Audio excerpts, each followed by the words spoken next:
Hello friends, എല്ലാവർക്കും മൗനരാഗത്തിലെ ഇന്നത്തെ ഒരു എപ്പിസോഡിലേക്ക് സ്വാഗതം. അങ്ങനെ ചന്ദ്രസേനൻ്റെ പിറന്നാൾ ആഘോഷിക്കാനായിട്ട് കല്യാണിയുടെ വീട്ടിലേക്ക് വരുന്നുണ്ട്. അപ്പോൾ ചന്ദ്രസേനന് വേണ്ട ഭക്ഷണമെല്ലാം തന്നെ പാകം ചെയ്ത് വെച്ചിരിക്കുന്ന രൂപയാണ്. അപ്പോൾ ആ വിവരമൊക്കെ അറിയാനായിട്ട് സരയിൻ്റെ വീട്ടിലേക്ക് വരുന്നുണ്ട്. അങ്ങനെ മുകളിലെ റൂമിൽ വന്നിരിക്കുകയാണ്. അവിടെ നടക്കുന്ന കാര്യങ്ങളൊക്കെ ഒന്ന് നേരിട്ട് കാണാനായിട്ട് ആ സമയം കല്യാണി വിളിക്കുകയാണ്. എന്നിട്ട് പറയുന്നുണ്ട്, അമ്മ ഉണ്ടാക്കിയ ഭക്ഷണമെല്ലാം അച്ഛൻ ഇഷ്ടത്തോടു കൂടി തന്നെ കഴിക്കുന്നുണ്ട്. അമ്മയുടെ രുചി ഇതുപോലെ തന്നെ ഉണ്ടെന്നുള്ള കാര്യമൊക്കെ പറയുന്നുണ്ടായിരുന്നു. അപ്പം ഞാനാണെന്നുണ്ടെങ്കിൽ അമ്മയുടെ അടുത്ത് കുറച്ച് നാൾ വന്ന് നിന്നത് കൊണ്ട് അമ്മയുടെ കൈപ്പുണ്യൊക്കെ കിട്ടിയെന്നാണ് ഞാൻ പറഞ്ഞത് എന്നൊക്കെ പറയുകയാണ്. അങ്ങനെ അതൊക്കെ കേട്ടപ്പോൾ രൂപയ്ക്ക് വളരെയധികം സന്തോഷമാവുന്നുണ്ട്. അങ്ങനെ കല്യാണി പറയുകയാണ്, ഇനി എന്നാണ് അച്ഛന് നേരിട്ടിട്ട് അമ്മ വെച്ച് വിളമ്പി കൊടുക്കാമെന്നൊക്കെ ചോദിക്കുകയാണ്. അപ്പോൾ രൂപ പറയുന്നുണ്ട്, അതിനുള്ള സമയമൊന്നും ആയിട്ടില്ല എന്നും പറഞ്ഞ് ഫോൺ കട്ട് ചെയ്യുകയാണ്. അപ്പോൾ ആ സമയത്ത് കല്യാണി പറയുന്നുണ്ട്, അമ്മേ മുകളിലല്ലേ ഇരിക്കുന്നത്, ആ ജനല തുറന്ന് തന്നെ ഇട്ടോളൂ, അച്ഛൻ ഇപ്പോൾ തന്നെ ഇറങ്ങും, അമ്മയ്ക്കത് കാണാമെന്നും പറയുകയാണ്. അങ്ങനെ ഫോൺ വെച്ച് കഴിഞ്ഞപ്പോൾ തന്നെ അവിടെ സരയു വന്ന് ഡോറ് തട്ടുകയാണ്. എന്നിട്ട് ചോദിക്കുന്നുണ്ട്, ആൻറ്റി ഭക്ഷണം കഴിക്കാനായിട്ട് താഴേക്ക് വരാനായിട്ട് വിളിക്കുകയാണ്. അപ്പോൾ രൂപ പറയുന്നുണ്ട്, എനിക്ക് വയ്യ, ചെറുതായിട്ട് തലവേദന എടുക്കുന്നുണ്ട്, ഞാൻ കിടക്കുകയാണെന്ന് പറയുകയാണ്. അപ്പോൾ ഇതിന് ഈ ജനാലൊക്കെ തുറന്നിട്ടിരിക്കുന്നതെന്ന് ചോദിച്ചപ്പോൾ പറയുന്നുണ്ട്, അത് ഇത്തിരി കാറ്റ് കടന്നോട്ടെ എന്ന് വിചാരിച്ചിട്ടാണെന്ന് രൂപ മറുപടി പറയുന്നുണ്ട്. അപ്പോൾ ഇവിടെ ഫാനും AC ഒക്കെ ഉണ്ടായിട്ട് ജനാല തുറന്നിടേണ്ട ആവശ്യമില്ല, ഇത് തുറന്നിട്ട് കഴിഞ്ഞാൽ നമുക്ക് കാണാൻ പാടില്ലാത്ത കാര്യങ്ങളൊക്കെ ആയിരിക്കും കാണുക എന്നും കൂടി പറയുകയാണ് സരയു. എന്നിട്ട് പറയുകയാണ്, കുറച്ച് നേരത്തെ ചന്ദ്രസേന അങ്ങോട്ട് വന്നിട്ടുണ്ടായിരുന്നു, ഇനി അയാളെ കണ്ടു കഴിഞ്ഞ് ആൻറ്റിക്ക് BP കൂടണ്ട എന്നും പറഞ്ഞിട്ട് സരയു ആ ഡോറൊക്കെ അടച്ചുകൊണ്ട് അവിടെ നിന്ന് പോവുകയാണ്. അപ്പോഴേക്കും അതൊക്കെ കാണുമ്പോൾ തന്നെ സരയുവിനോട് നല്ലധികം ദേഷ്യം വരുന്നുണ്ട് രൂപയ്ക്ക്. പിന്നീട് കാണിക്കുന്നത് നേരെ സരയു ഭക്ഷണം കഴിക്കാനായിട്ട് അവിടേക്ക് ചെല്ലുന്നുണ്ട്. ആ സമയം അവിടെ രാഹുലും ശാരിയും മനോഹറും ഇരിക്കുന്നുണ്ട്. അപ്പോൾ രൂപ എവിടെയെന്ന് ചോദിച്ചപ്പോൾ രൂപയ്ക്ക് ഇപ്പോൾ ഭക്ഷണം വേണ്ട എന്നുള്ളൊരു കാര്യം സരയു പറയുന്നുണ്ട്. ആൻറ്റിക്ക് തലവേദന എടുക്കുന്നുണ്ട്, അതുകൊണ്ട് മുകളിൽ ഇരിക്കുകയെന്ന് പറയുകയാണ്. ആ സമയം ശാരി പറയുന്നുണ്ട്, ആൻറ്റിക്ക് തലവേദനയൊക്കെ ഉള്ളത് ഇപ്പം നീ നന്നായി ശ്രദ്ധിക്കണം, ആ സ്വത്തുക്കളൊക്കെ നമ്മുടെ കയ്യിലെത്തുന്നവരെ നല്ല രീതിയിൽ തന്നെ നമ്മൾ സ്നേഹിക്കണം എന്നും കൂടി പറയുകയാണ്. അപ്പം മനോഹർ പറയുന്നുണ്ട്, എനിക്ക് തോന്നുന്നില്ല അതൊന്ന് എഴുതി കിട്ടുമെന്ന് പറയുകയാണ്. അപ്പോൾ രാഹുലും ശാരിയും കൂടി പറയുന്നുണ്ട്, അങ്ങനെയൊന്നും നീ പറയണ്ട, കാരണം അവൾ കമ്പനിയൊക്കെ സരയുവിൻ്റെ പേരിൽ തന്നെ എഴുതി തന്നില്ലെന്ന് പറയാണ്. അതിന് മറുപടിയായിട്ട് മനോഹർ പറയുന്നുണ്ട്, ഇനി ഇത് നല്ല രീതിയിൽ നടന്നിരുന്ന സമയത്ത് നല്ല കമ്പനി എഴുതി തന്നത്, കമ്പനി ലേലത്തിൽ പോയിട്ടും ഒരു രൂപ പോലും നമുക്ക് ലാഭം ഉണ്ടാക്കാനായിട്ട് സാധിച്ചില്ലല്ലോ എന്ന് മനോഹർ പറയുകയാണ്. അപ്പോൾ എത്രയും പെട്ടെന്ന് തന്നെ ഇതെല്ലാം കൈക്കലാക്കിയിട്ട് അവൾക്ക് ആവശ്യമുള്ളതൊക്കെ എടുത്തതിന് ശേഷം ബാക്കിയുള്ളത് നമുക്ക് എടുക്കണം, അപ്പോൾ കോടികളായിരിക്കും വരാമെന്നൊക്കെ പറഞ്ഞിരിക്കുകയാണ്.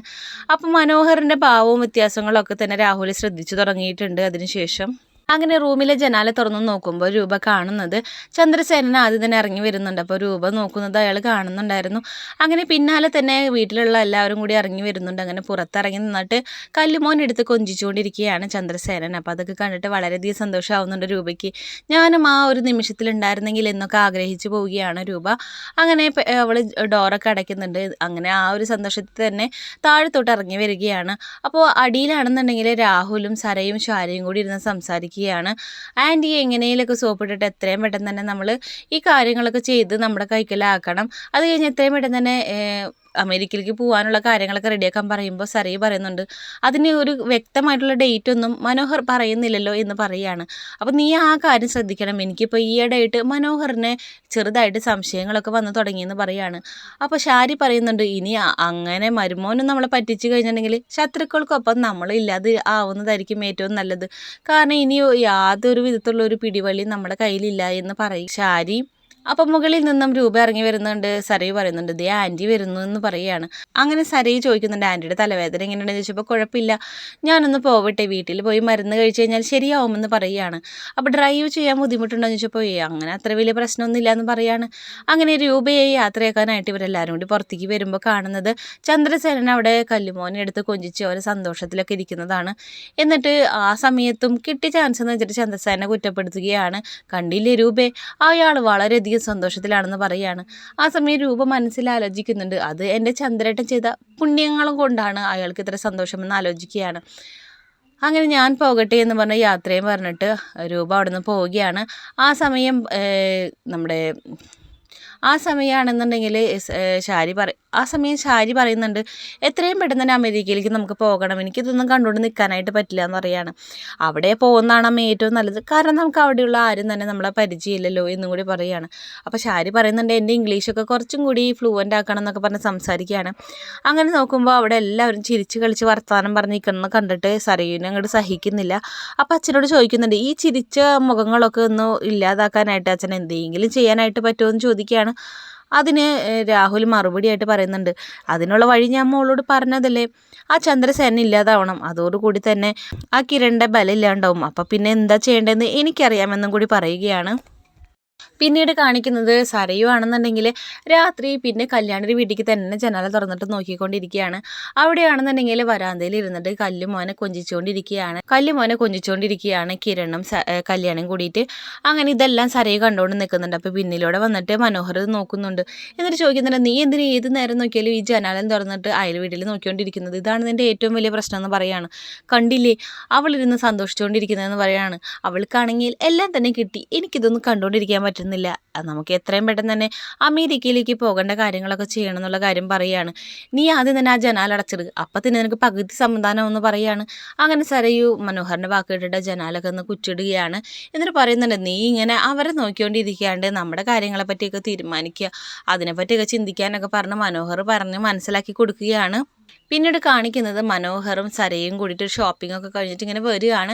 അപ്പോൾ അവർ ചിരിച്ച് കളിച്ച് വന്നിട്ട് കാറ് കയറാൻ പോകുന്ന സമയത്ത് ബാക്കിൽ നിന്നും ഒരു വിളി വരികയാണ്, റിയാസേ എന്ന് പറഞ്ഞിട്ട്. അപ്പോൾ തന്നെ മനോഹർ തിരിഞ്ഞു നോക്കുമ്പോൾ ജുബാനയുടെ അച്ഛനാണ് അവിടെ നിൽക്കുന്നത്. അപ്പോൾ തന്നെ ഇയാൾ കണ്ട വശം തന്നെ മനോഹറെ ഞെട്ടുന്നുണ്ട്. അപ്പോൾ തന്നെ സരയിന് മനസ്സിലാവുന്നുണ്ട് ഇത് ജുബാനയുടെ വാപ്പയാണല്ലോ എന്ന്. അയാൾ നേരെ തന്നെ മനോഹറിൻ്റെ അടുത്ത് വന്നിട്ട് പറയുന്നുണ്ട് എടാ റിയാസേ നീ എവിടെ മുങ്ങി നടക്കാണ്, ഞാൻ ജുബാനോട് ചോദിച്ചപ്പോൾ അവൾ പറഞ്ഞത് നീ ദുബായിലാണെന്നാണ്, ഇതാണോ നിൻ്റെ ദുബായി എന്ന് ചോദിക്കുന്നുണ്ട്.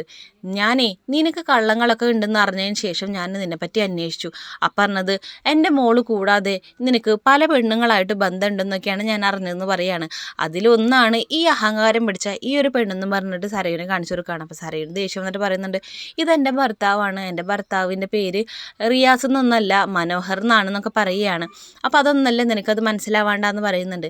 ഇപ്പം എനിക്ക് മനസ്സിലായി എന്തുകൊണ്ടാണ് നീ ഈ പെണ്ണിൻ്റെ കമ്പനിയിൽ നിന്നും എൻ്റെ മോളെ പറഞ്ഞയച്ചെന്ന്, അന്ന് നീ എനിക്ക് പിടി തന്നില്ല, ഇപ്പം അങ്ങനെയല്ല എന്നും പറയുകയാണ്. അപ്പം മനു ആണെന്നുണ്ടെങ്കിൽ അയാളെ കയ്യിൽ നിന്ന് എങ്ങനെയും രക്ഷപ്പെടാനായിട്ട് ഇതൊക്കെ പറയുന്നുണ്ട്. ഞാനൊന്നല്ല, എന്നെപ്പോലെ വേറെ ആരെങ്കിലും ആയിരിക്കും നിങ്ങൾ കണ്ടിരിക്കുന്നത്, എനിക്ക് ഒരേ ഒരു ഭാര്യയുള്ളൂ, അതാണ് ഈ സരയു എന്നൊക്കെ പറയുകയാണ്. അപ്പോൾ സരയുന് അതൊക്കെ കേട്ടിട്ട് വളരെയധികം സന്തോഷമാവുന്നുണ്ട്. അപ്പോൾ ജുബാനയുടെ പാപ്പിയാണെങ്കിൽ പറയുന്നുണ്ട് ഞാൻ നിന്നെ തന്നെയാണ് റിയാസ്, നീ തന്നെയാണ് എൻ്റെ മോളുടെ ഭർത്താവ് എന്നൊക്കെ പറയുന്നുണ്ട്. അപ്പോൾ അതൊന്നും പറഞ്ഞിട്ട് ഇയാൾ മനസ്സിലാക്കുന്നില്ല. ഇതൊക്കെ കേട്ടിട്ട് മനോഹർ അതൊക്കെ എതിർക്കുകയാണ്. അങ്ങനെ അവർ കാറി കയറാൻ പോകുമ്പോൾ പറയുന്നുണ്ട് നീയാണ് എൻ്റെ മോളെ ഭർത്താവ് എന്നുണ്ടെങ്കിൽ നിന്നെ ഞാൻ വെട്ടിയെറിഞ്ഞ് കളയാനായിട്ട് എനിക്ക് ഒരു മടിയില്ല എന്ന് പറയാണ്. അത് കേട്ടിട്ട് സരയുവാണെന്നുണ്ടെങ്കിൽ ജുബാനയുടെ ബാപ്പയുടെ അടുത്തേക്ക് തല്ലുപൊടിയാനായിട്ട് പോകുന്നുണ്ട്. അപ്പോൾ പറയുന്നുണ്ട് മോളെ ഇതിനൊന്നും ഇടപെടണ്ടാവും, കാറിൽ കയറുമെന്ന് പറഞ്ഞിട്ട് അവളെയും കൂട്ടിക്കൊണ്ട് മനോഹർ വേഗം തന്നെ അവിടെ നിന്ന് സ്ഥലം വിടുകയാണ്. അപ്പോൾ ഇവൻ്റെ കള്ളങ്ങൾ എത്രയും പെട്ടെന്ന് പൊളിക്കണം എന്നുള്ളൊരു ഉദ്ദേശത്തിൽ ജുബാനയുടെ ബാപ്പനെ കാണിക്കുകയാണ്. അങ്ങനെ ഇന്നത്തെ മൗനരാഗത്തിലെ എപ്പിസോഡ് ഇന്ന് തീരുകയാണ്. വീഡിയോ ഇഷ്ടപ്പെട്ടാൽ നമ്മുടെ ചാനൽ സബ്സ്ക്രൈബ് ചെയ്ത് നമ്മളെ സപ്പോർട്ട് ചെയ്യാനായിട്ട് മറക്കരുത്. സബ്സ്ക്രൈബ് ചെയ്യാത്ത കൂട്ടുകാർ നമ്മുടെ ചാനലൊന്ന് സബ്സ്ക്രൈബ് ചെയ്തിട്ട് കാണാനായിട്ട് ശ്രമിക്കണം. അപ്പോൾ ഏറ്റവും പുതിയ മൗനരാഗത്തിലെ എപ്പിസോഡായിട്ട് ഞാൻ നിങ്ങളുടെ മുമ്പിലേക്ക് എത്താം. അതുവരേക്കും ബായ്.